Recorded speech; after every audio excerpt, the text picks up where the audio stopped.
Bus స్టాప్కు రమ్మంటే రాకుంటా ఏడు ఇళ్ళ కూడా లేడు, ఇంట్లో కూడా లేడు. ఎటు పోయిండు వీడు?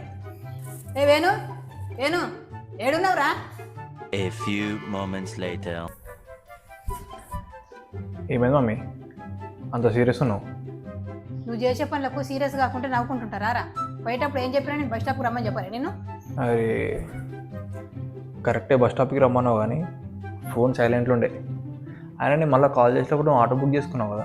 ఆ ఆటో అయిన వల్లనే 30 రూపాయలు లాస్ అయినాయి నాకు, 30 రూపాయలు లాస్ అయినాయి నాకు. ఆటో అయిన వల్ల లాస్ అయిందా? ఏం లాస్ మమ్మీ?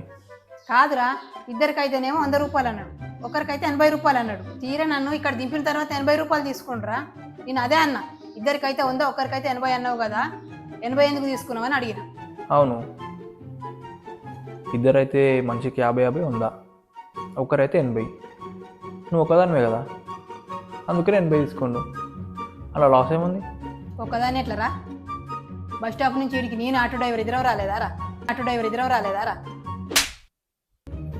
అంటే ఇప్పుడు నీతో పాటు ఆటో డ్రైవర్ కూడా మన ఇంటి దాకా వచ్చింది కాబట్టి ఆయన 50 నువ్వు 50 పే చేయాలంటున్నాను. మరి ఆయననే చెప్పిండు కదరా, ఇద్దరికైతే 100 ఒకరికైతే 80 అని. తప్పులేదులే మమ్మీ, ఇంత నా మమ్మీ కదా అని నా పోలికలు ఉంటాయి. ఈ మాత్రం ఎక్స్పెక్ట్ చేయొచ్చు నీ దగ్గర నుంచి, ఈ మాత్రం ఎక్స్పెక్ట్ చేయొచ్చు నీ దగ్గర నుంచి.